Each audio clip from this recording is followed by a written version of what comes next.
We back, baby. Episode 17 of the Bentley Show. I am your host, Scott Bentley, and I definitely did not just record for 10 seconds, not have any clue what episode we were on, then stop and re-record once I found out. That definitely did not happen. This is the Bentley Show. I'm your host, Scott Bentley. A weekend where like no games were played, like the Tigers played, which is great, but the Tigers played 2 spring training games, and then no one else played. The Wings have like 5 days off in a row. The Pistons, it was All-Star weekend, so not only did the Pistons not play, but not a single person on the Pistons played because nobody made All-Star weekend from the Detroit Pistons. And the Lions are in the offseason. So a lot of not not a lot of Detroit sports were played over the weekend. However, there's still some stuff to talk about. The Tigers, obviously, we have 2 spring training games to go over, so we will go in depth on those and the individual performances that keep arising from it, the positional battles, etc. For the Pistons, Blake Griffin officially signs with the Nets, so we're going to talk about that, what it means for the Pistons, what it means for the Nets, and then if we have time, we'll go over a little bit of how All-Star Weekend went. Then the Detroit Red Wings, as stated, had no games, but we have Larkin coming back, a big week this week, game against the Lightning tomorrow. Then we're going to talk about Bernier and kind of the situation that we find ourselves in with him and that he finds himself in. And then the Detroit Lions, there's been rumors about trying to trade Chase Daniel as well as our current cap situation. And then there was an article written by the Free Press about our running back room. So we're going to go over that a little bit. So that is what we're covering on this episode of The Bentley Show, which is definitely episode 17. I'm your host, Scott Bentley. Let's get right into it. The Detroit Tigers over the weekend played 2 games. One against the Baltimore Orioles. That was the Saturday game, which was 6-5 final, so a decently eventful game. And then you had the Blue Jays game on Sunday, which was a 5-1 final, way less eventful. But eventful or not, it doesn't really matter because we cannot watch any of these games. We can watch none of them. 0. How fun is that? We don't get to watch any spring games. It drives me insane. It makes me so unbelievably angry. It's unreal. It's unreal to me. You have a rebuilding team where all we have to look forward to is prospects. And yet, we don't get to watch them unless we play the Yankees. That's literally it. We got one random televised game against the Pirates for some reason. Besides that, unless we play the Yankees, you're not watching the Tigers. It's unbelievably frustrating that this is like, hey, Tork, Green, Manning, all these guys we've been hearing about for years.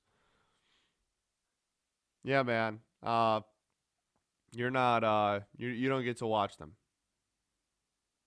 Have fun with this 100-loss product in the regular season, though, that you get to watch every game of. Oh, man. Ridiculous, ridiculous, ridiculous. I could go on a whole hour about that alone. It pisses me off to no end. But we have some individual performances to talk about. So we'll go chronologically, right? We're big on that here at the Bentley Show. So let's start with Michael Fulmer.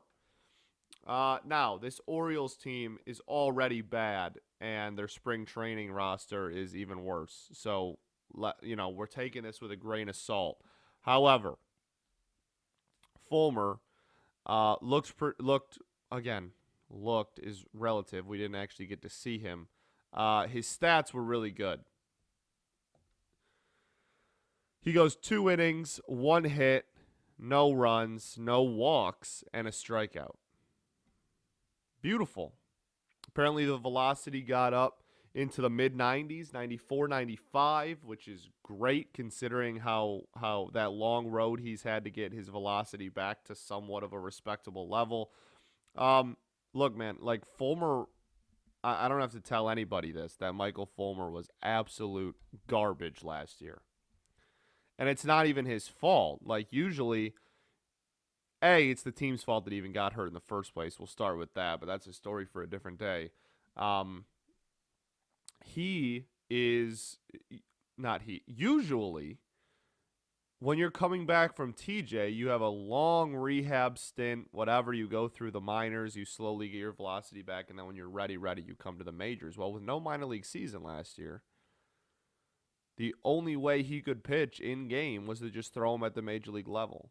So, it's not even really his fault that he looked as bad as he did last year. That's just part of the rehab process for him. You know what I mean? And he just happened to do it at the major league level. Ridiculous. Just so unfortunate, and man, like his rookie year, his first 2 years here were so incredible. He was so good. He was so good.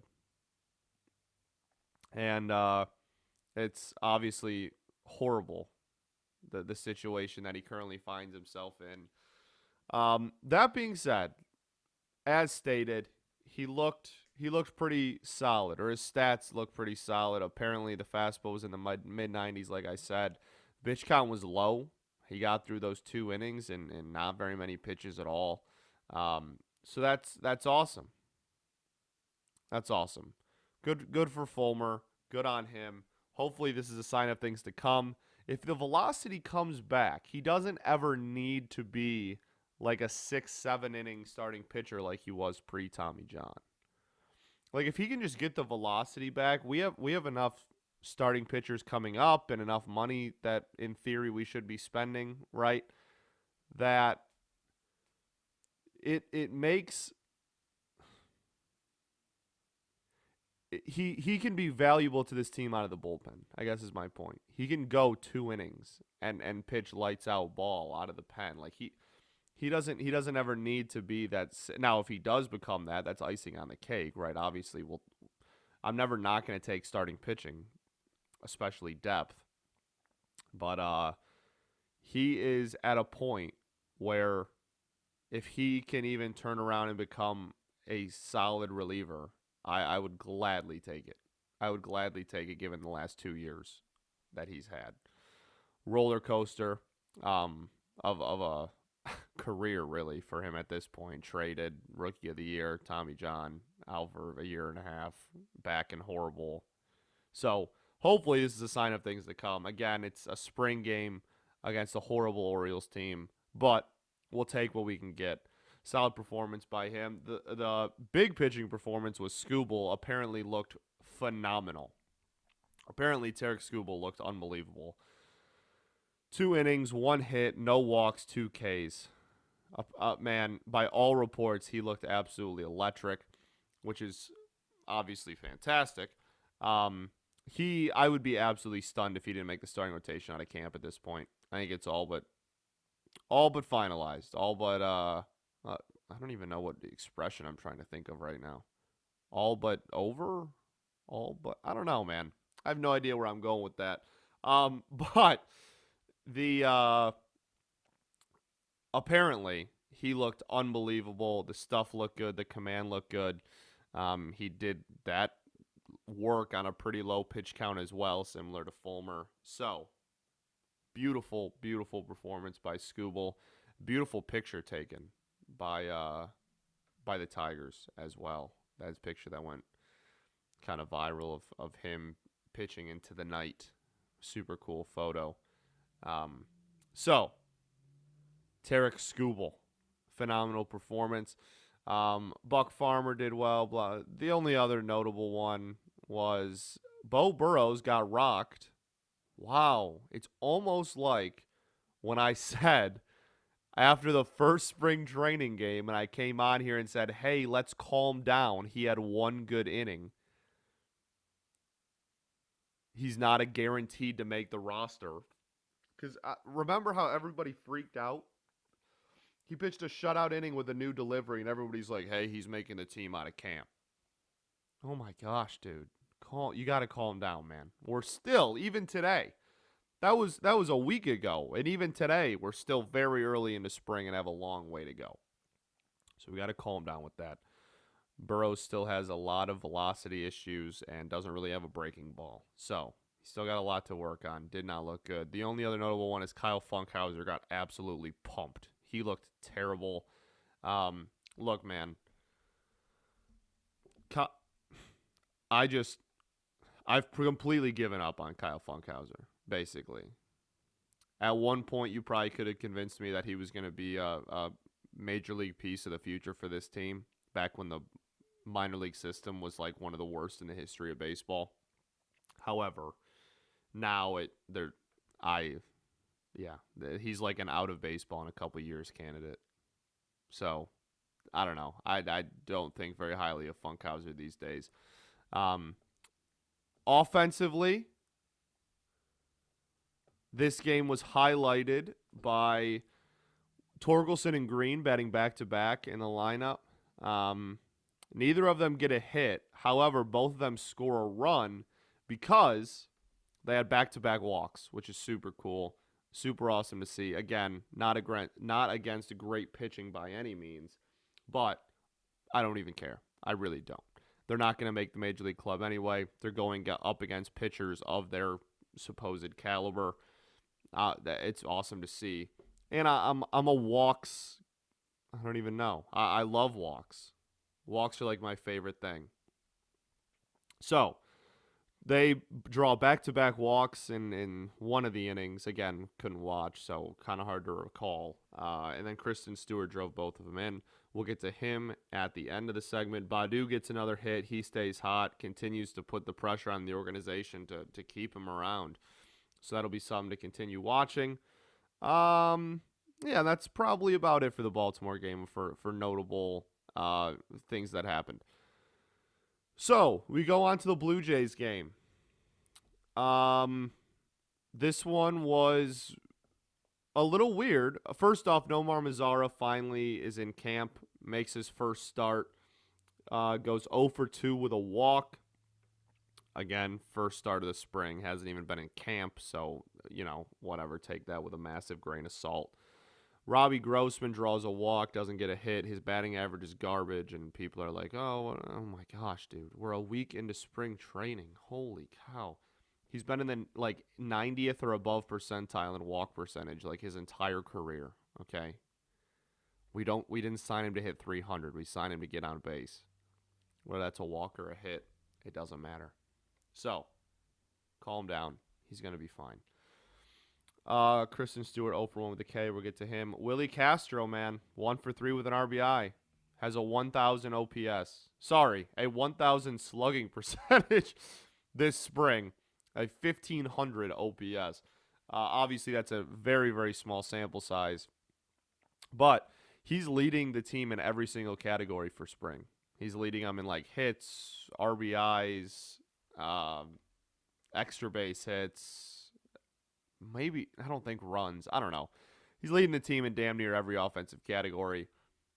Got to give him a lot of props. If he stays hot and continues what he did last year, it's going to be phenomenal. The thing is, can he get on base without that ridiculously high BABIP?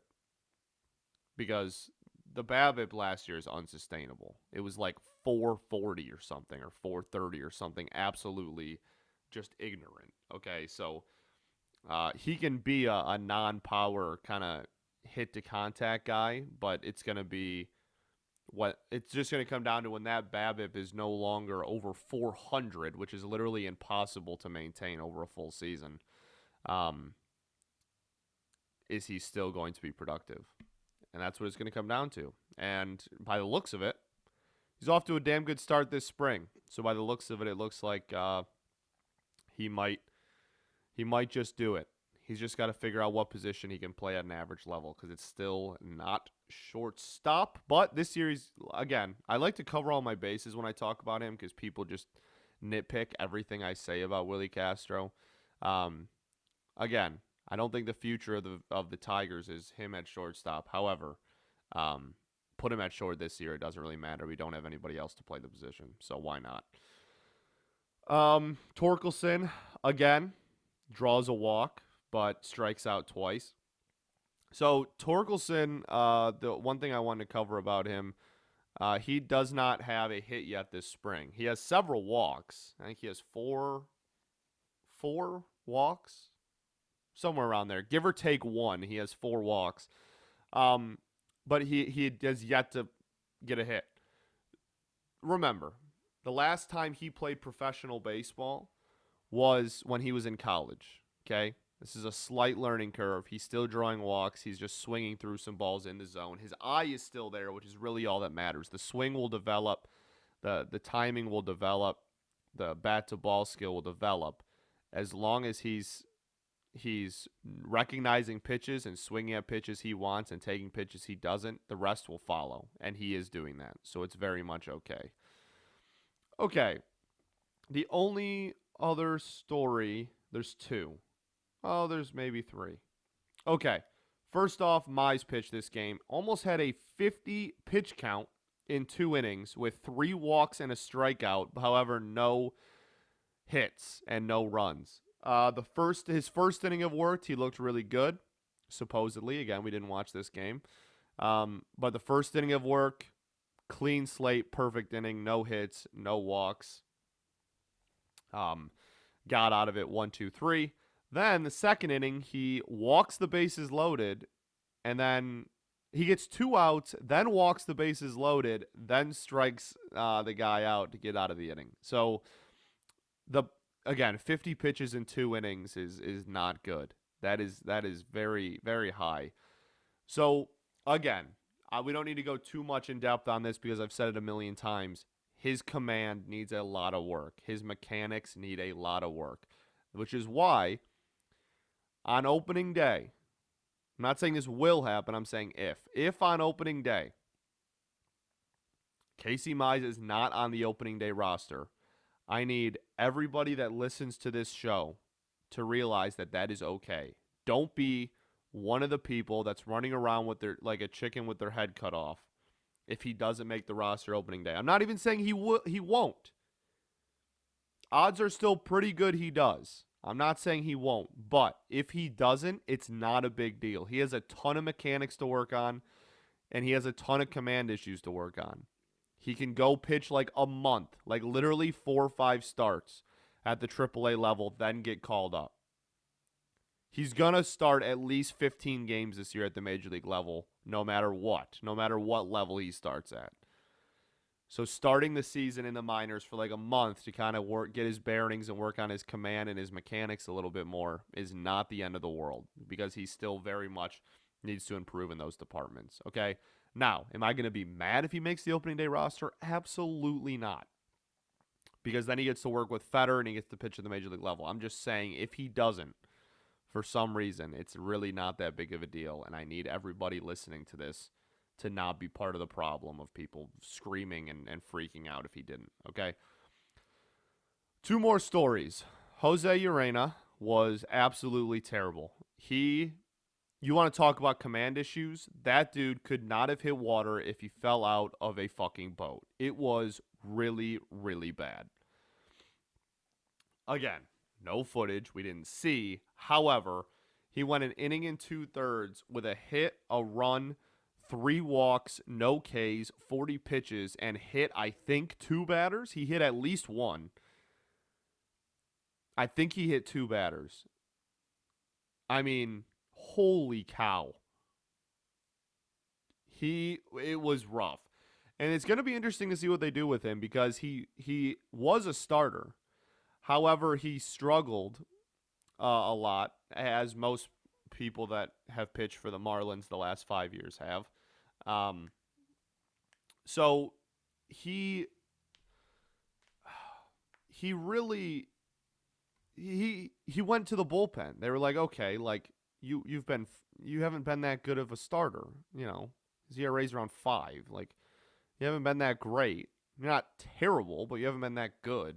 So, we're gonna see if you can just like let it rip in the bullpen. Just throw as hard as you can for an inning. Wasn't that much better there. So my point is he's been a starter and a reliever now at this point at the major league level. So it'll be interesting to see what the Tigers do with him.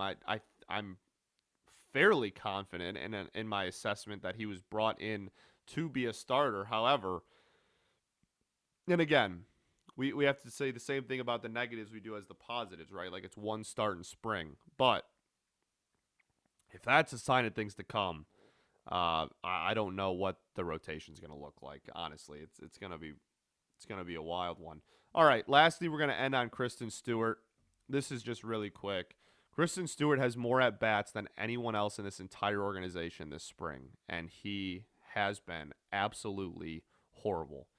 I think the Kristen Stewart experiment is over. His batting average is 100. He has no walks, and his one hit is a single. And he's leading the team in at-bats. It's over, man. And I love him to death. He's my phone background. He's one of my favorite players, or was in 2019, easily. I was super high on him when he came out of Toledo. Home run hitter at the minor league level. We were told he is a horrible defender, but he makes up for it. He's going to hit, 25, 30 bombs for you year in and year out. And yet, here we are. And he's terrible, man. And it's so sad. It's so sad. I really like him. I really do. And whatever the future of his career brings, I wish him nothing but the best. But I highly doubt it's at the major league level for a team, man. It's tough. It's really tough. Was supposed to be a corner outfielder of the future. Just another on a long list of corner outfielders of the future for this team that just have not panned out. Dating all the way back to like the Brennan Bosch era, Andy Dirks, you name it, man. Just a long list of corner outfielders that were supposed to be really valuable to this team and just aren't. So sad, obviously. The fact that this needs to be said is sad, but like obviously no personal anything against the guy. I still love him to death, but he has looked so bad for a year and change now. It's just so sad, man. So sad. But I just like the time is over. I don't think he's making the team out of camp. And I don't know how many options he has left. That might even mean he just gets DFA'd. I don't even know if anyone's picking him up. He's like 26, 27 now. It's tough, man. It's tough. So, Kristen Stewart, that quote-unquote log-jammed outfield that we talked about and how Badu is going to make the roster, Kristen Stewart is not one of the people in his way, I guess is my point. That'll be a Toledo start or a start for another organization if he gets DFA'd and picked up on waivers. All right. That will do it for the Detroit Baseball Tigers. I'm recording this on Monday, in which we have an off day. But we're back right on the ground. I think we play the Yankees again tomorrow, so we'll actually be televised, which is cool, because we're only televised when we play the Yankees, so that'll be nice. Hopefully Torkelson, Green, Manning, and fun people play. But then we're going to go back to like a week of non-televised games again. So, woohoo! I love the MLB trying to grow the brand in the game. Definitely not ruining the sport every day. Okay. Let's move on to the Detroit basketball Pistons. Now, as you're listening, you are usually used to 15-minute increments of each. The first one obviously ran way long. That's because the Pistons did literally nothing this past weekend. So we have stuff to talk about, just not a full segment's worth as usual. Blake Griffin, as stated on Friday's show, bought out, and as predicted on Friday's show, not even predict. I'm not trying to toot my own horn. It was pretty obvious. Other people predicted it. I reported the prediction. I didn't call it. But as stated on Friday's show, odds were really good that he was just going to go to Brooklyn. That's what all the reports said. And sure enough, within 48 hours of that show, he's in a Brooklyn Nets uniform. I'm pretty sure he debuts Thursday. So, first off, I just want to say, I've said it a million times, but I wish Blake nothing but the best. He's always going to have a very large place in the heart of this city. Everybody here loves him. Will forever be will forever last in Pistons lore. His 2018 season is one of the best single seasons in the history of this storied franchise. I mean, the last 10 years of Pistons basketball has obviously been quite irrelevant. But if you're looking at franchise histories, the Pistons are a top 10 franchise, probably top 7 or 8 franchise in the history of the sport. So putting together one of the best single seasons in the history of this franchise is an accomplishment.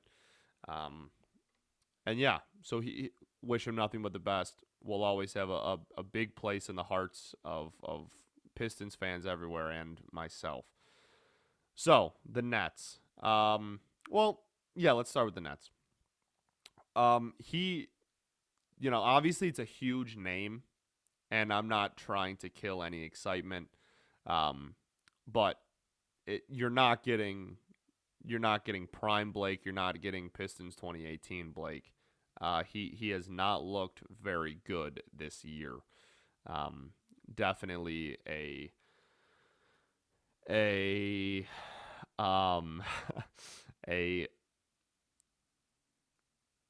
it's just his knees, man. Age and knees are catching up to him. It's sad, but he's gonna be solid big man depth. He is. He's gonna be really solid depth at either power forward or even stretch 5. And I think he's a good fit. I like the move for them. I'm not saying it's not a good move. I'm just saying if you're expecting like they have a big 4 and you're going to get like all-star Blake, like you are very much mistaken. He's not going to if that Nets team is fully healthy, Blake Griffin's not a starter on it. Like that's the caliber of player you're getting. However, with his passing and that roster, he's one of the best big man facilitators in the entire NBA and has been for 3 or 4 years now. Honestly, he has been most of his career. His passing, obviously, the dunks is what made him famous, but his passing has never gotten the credit that it deserves, man. He's a very good facilitator. And with a team with that much scoring, that's going to be so fun to watch. He, like I said, he can come in and play the 4 or stretch 5 for that team. I think it's a really good fit. I do.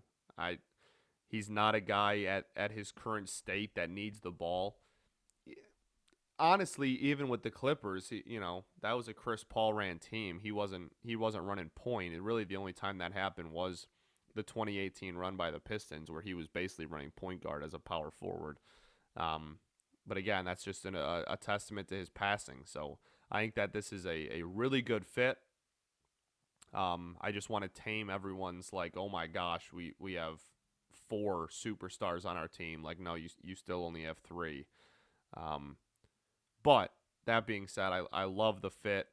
And I really, really just want Blake to get a ring. I would love Blake Griffin to finally get a ring and be able to retire with a ring.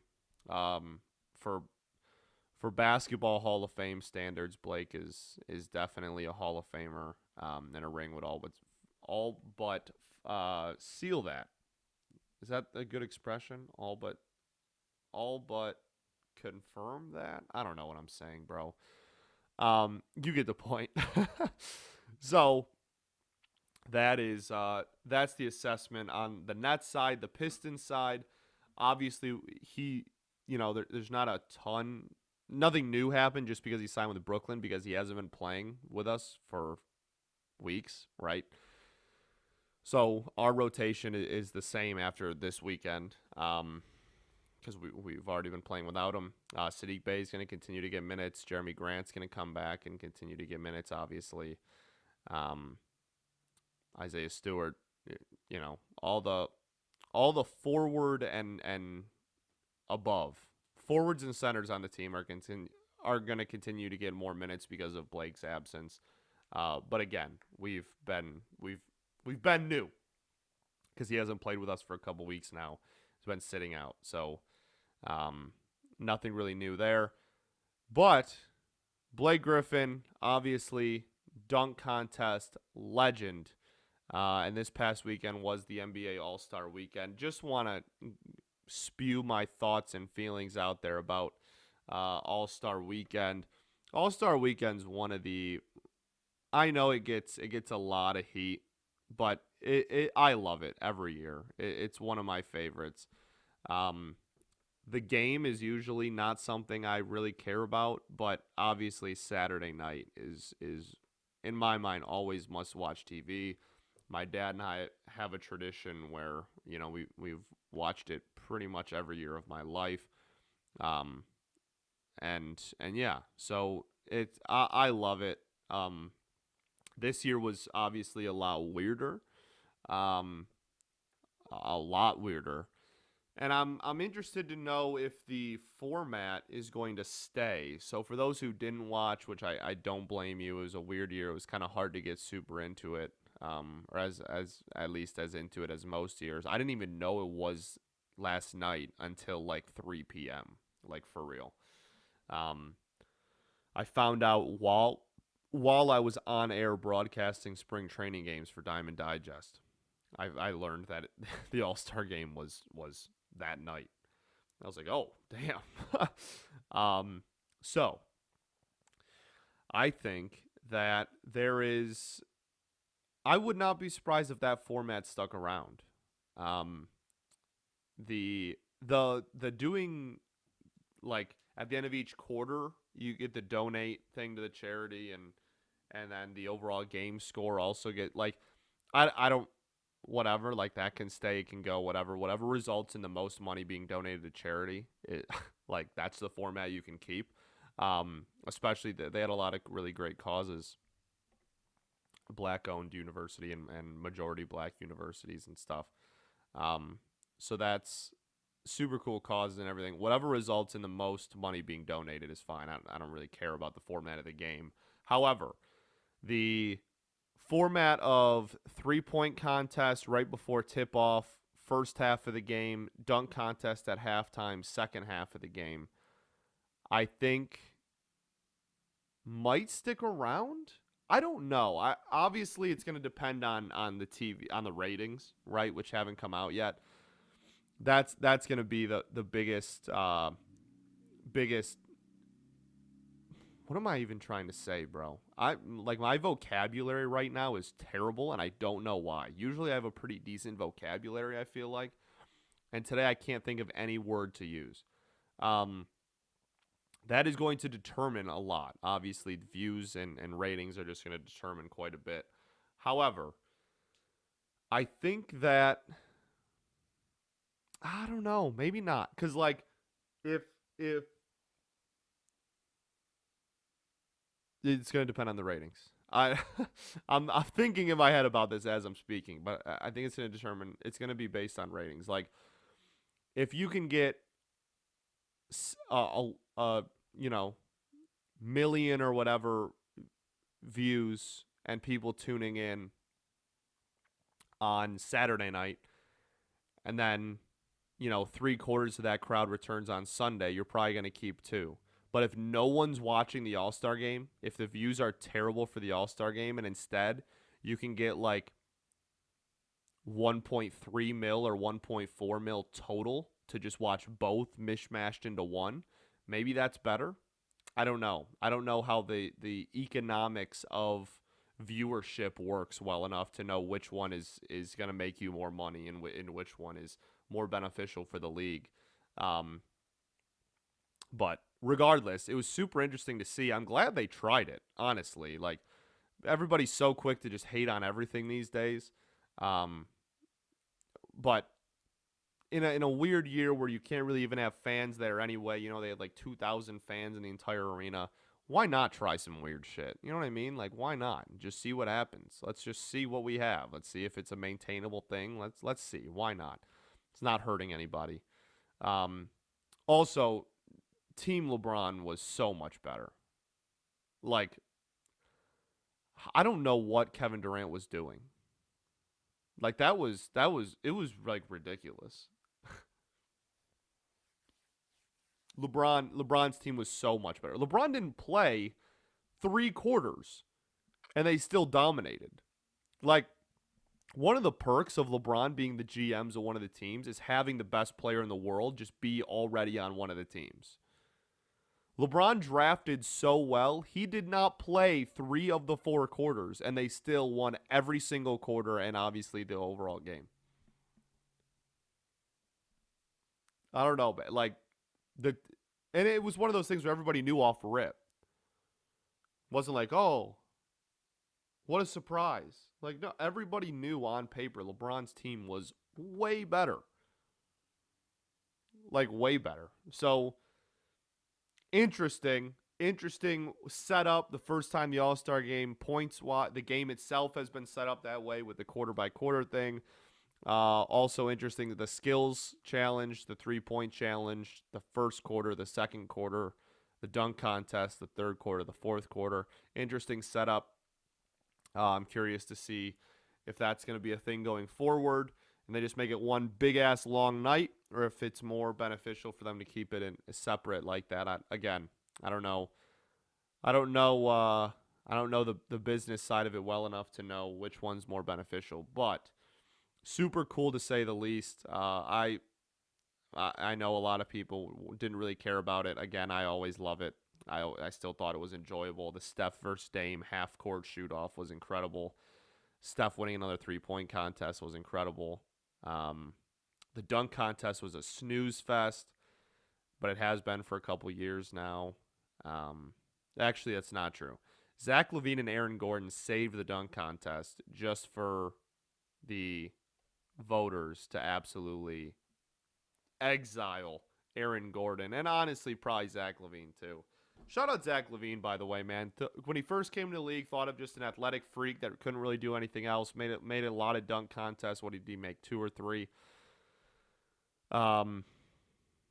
Gets traded to Chicago, works on his craft, becomes just a pure scorer, and is now such a good shooter that he actually was in the 3-point contest as well. One of the short list of players that had made both the dunk contest and the 3-point contest in their career. So shout out to LaVine, man. What a fun career arc he has had. That's super cool to see. And no Pistons made it because Jeremy Grant was robbed. All right, we'll end on that note. I love ending on that. Justice for Jeremy, for real. All right, let's move on to the Detroit Hockey Red Wings. No games this weekend. We have like a 5-day layoff. We just haven't played in like 5. We last played Thursday, and we don't play again till Tuesday. So like just a random 5-day kind of layoff there, which is interesting. So no games to recap. But we have the Lightning coming up tomorrow.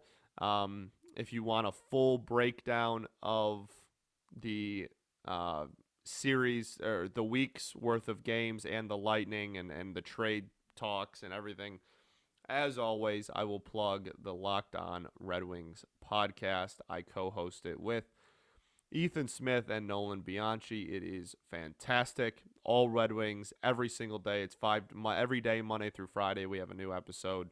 Just a great show, great people, very fun to listen to, and we'll give you a full podcast episode just about the Wings and not all these other teams that you may or may not care about. But that being said, let's get into it. The Lightning are way better than us, so this is going to be really ugly. The silver lining is, it looks like a lot of people are coming back from injuries. We kind of started to see some people come back. for Thursday's game, or like start to reports of them maybe getting healthier, and then we get a 5-day layoff. So Larkin's coming back. I think Burt's status is still up in the air, but Larkin's coming back. Fabry is working his way back in. So at a bare minimum, we will have that going for us. We will have the captain back on the ice for that game. Look, man, this team is still bad. But in case you didn't know, this team is still not very good. The Lightning are way better than us. We're probably going to get trounced.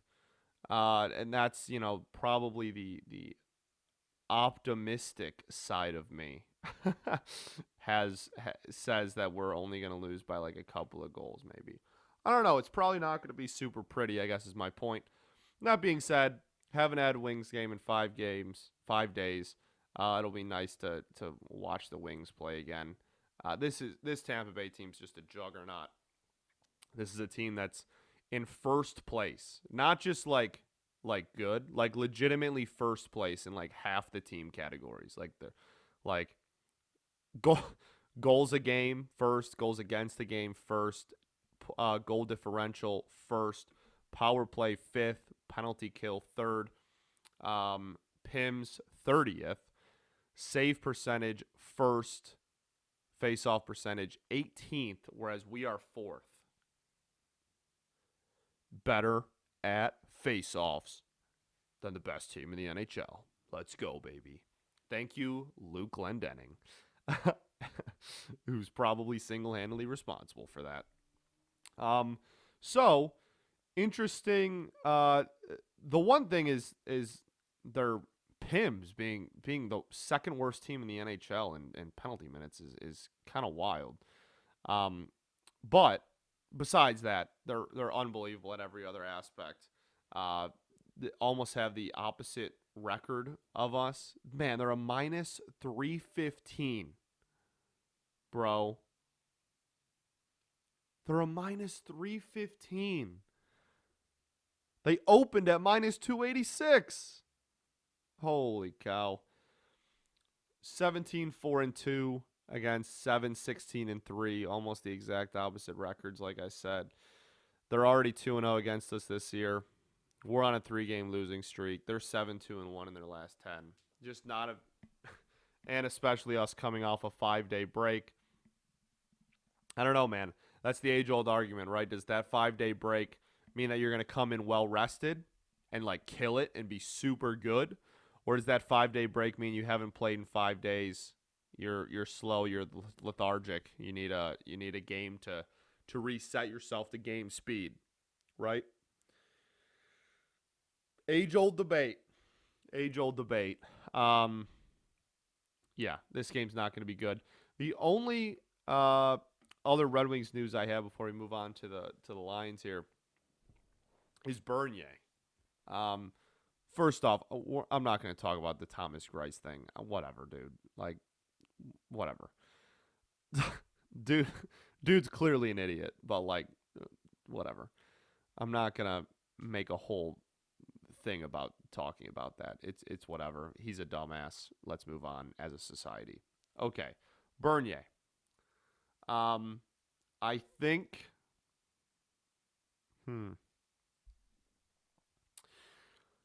So Nolan and I, the other co-host at Locked On Wings, have talked a lot about Bernier and his future with the team. His future of his NHL career. It's interesting. It's really, really interesting. He's been great. He's been incredible for us.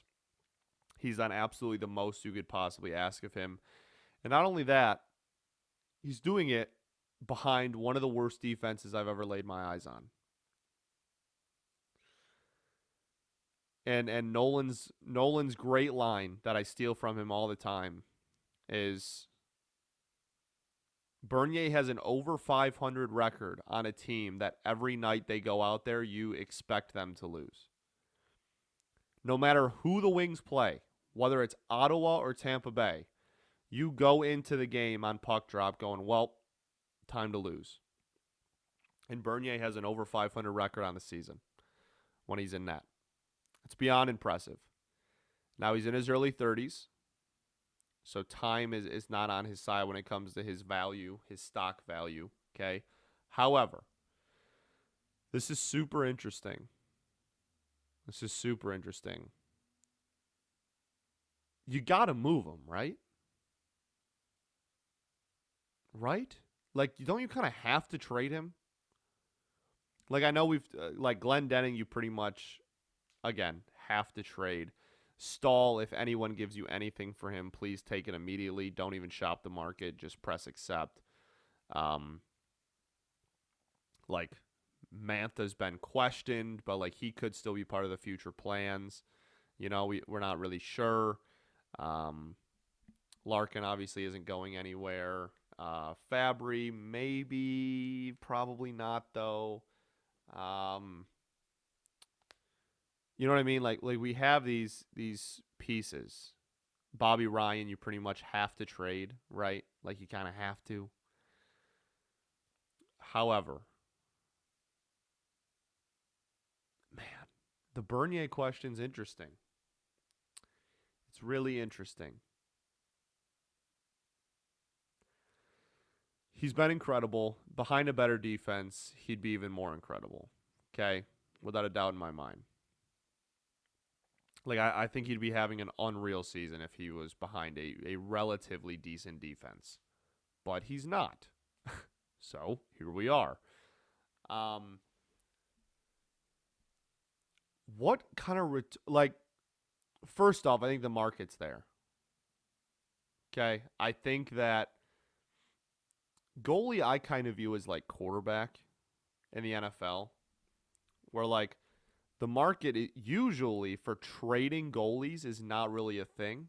But this year, for some reason, like one of the first times ever, everybody was trading quarterbacks because a lot of teams were like a quarterback away. I think that's probably a similar situation to the market in the NHL. Historically, goalies are not really like trade deadline trade pieces. And if they are, honestly, the return for goalies in the last decade has been pretty weak. Because, again, they don't get traded. Why am I going to overspend on the only goalie on the market, right? But I think this year might be different. In the same way I view quarterbacks. That's why I didn't think we were getting a good return for Stafford, because quarterbacks don't get traded. It just doesn't happen. And yet this year, like 17 were traded. I think it might be the same situation in hockey land.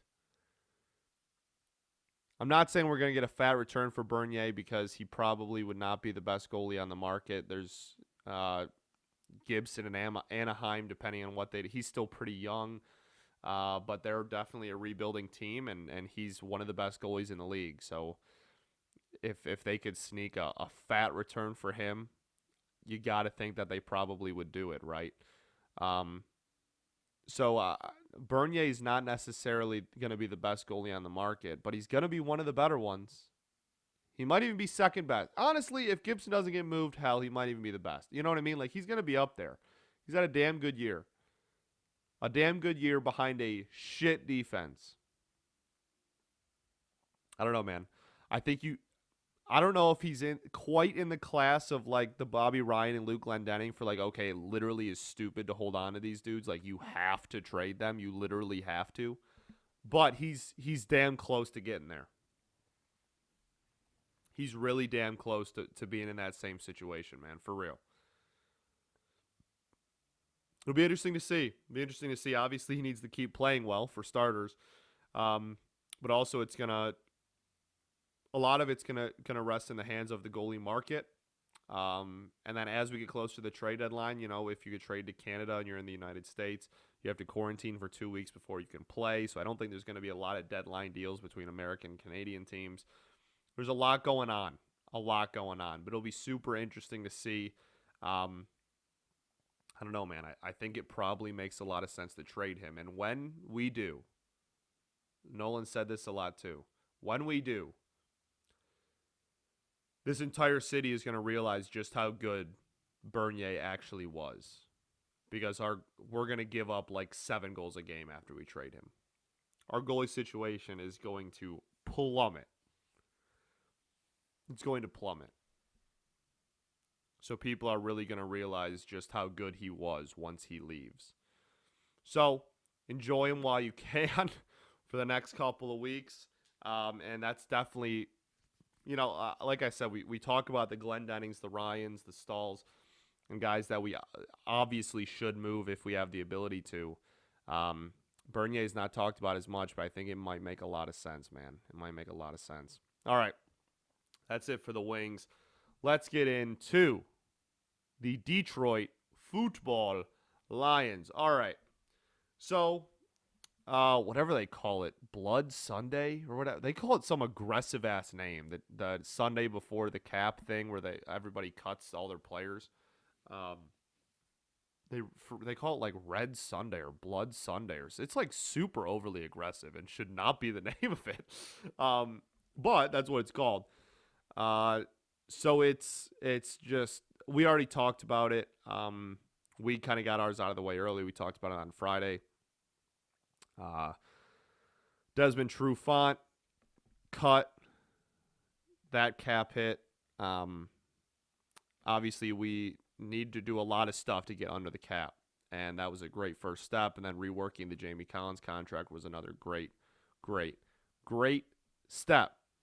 Okay.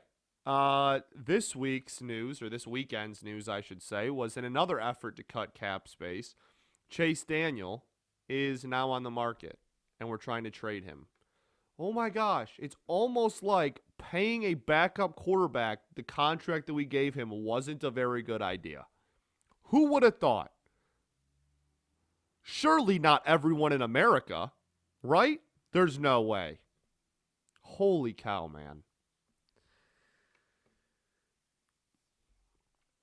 Here's what's going to happen. We're going to try to trade him. We're not going to find a trade partner. We're going to try to work out a buyout. I'd be shocked if that didn't happen.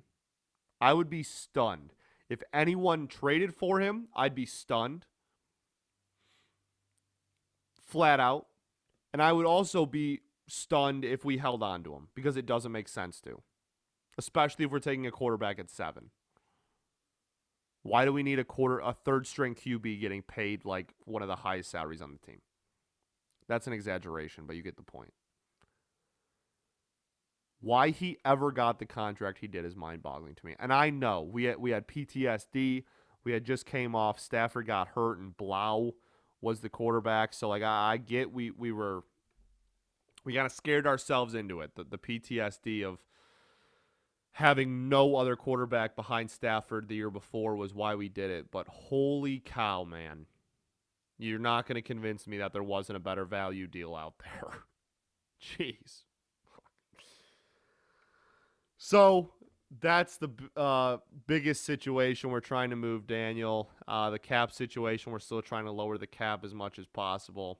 So therein lies that.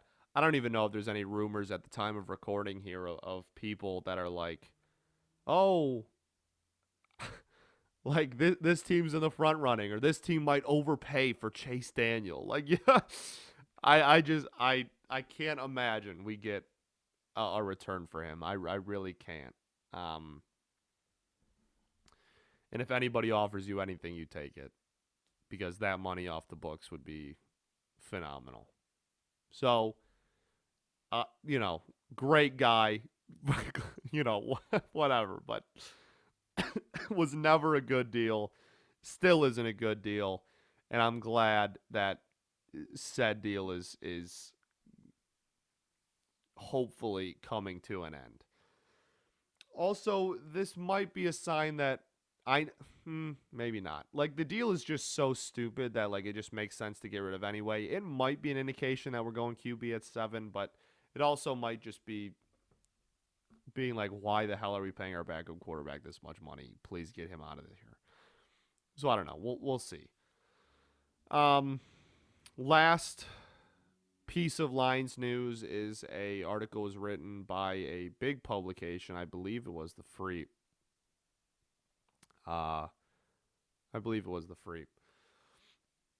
About the Detroit Lions running back situation and what they should maybe do going into free agency. Now, all I'm going to say is this. We can get way more in depth on this during the free agency period, right? And what happens during free agency, all that kind of stuff as we get closer to the date. And we are getting pretty close here, a couple weeks away. But I don't think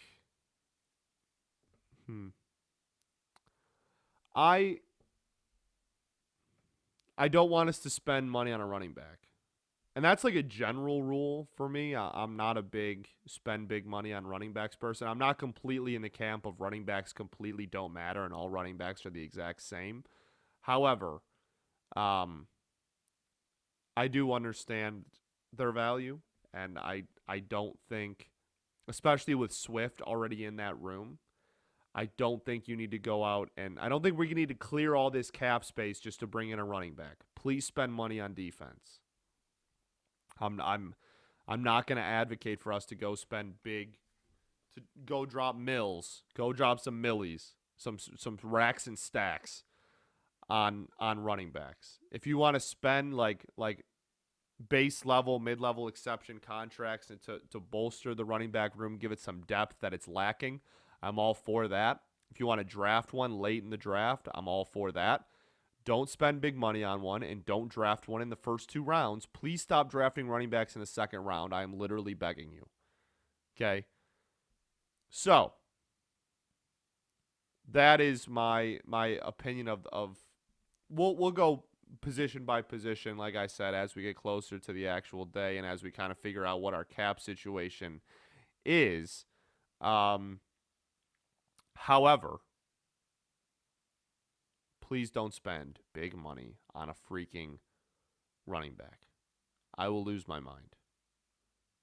It just doesn't make sense. You might be able to convince me to spend a little bit of cash if we didn't have DeAndre Swift. With DeAndre Swift in the room, it makes no sense. We have some pieces on offense. Please go help the defense. If we didn't spend a penny on offense and we drafted some wide receivers late, what? I don't know, man. I might be okay with spending literally every penny we have on defense. I think so unbelievably low of this defense. That's not realistic, though. I'm just saying don't drop bags. Don't drop high picks on running backs. I'm going to lose my mind. And apparently it was rumored, and I just want to shoot that down as soon as possible. Okay. So, that'll do it for this episode. Wait, that'll do it for the Lions, which means that'll do it for this episode of The Bentley Show. I'm your host, Scott Bentley. Thank you so much for listening. I love it, man. I love doing these. The weekends are always my longest layoff, and I miss doing them, and I wake up Sunday, and I'm ready to do them. I'm like, oh, right. You know, we don't have an episode till tomorrow. So hopefully this week is a fun one. We have a lot of, it sounds like there's a report right now that it sounds like Akil Badu might cost Victor Reyes a roster spot, which would make me literally cry tears of joy. So we'll see how that goes. But big week coming up, games being played again for the other teams. Lions get closer to draft season and free agency season. Tigers keep playing games. A lot to keep up on. Find it all here, obviously. Thank you so much for listening. Thank you for the support that everyone continues to show me. Peace and love. Going to therapy's dope. And go to Tork Sports, baby. Peace.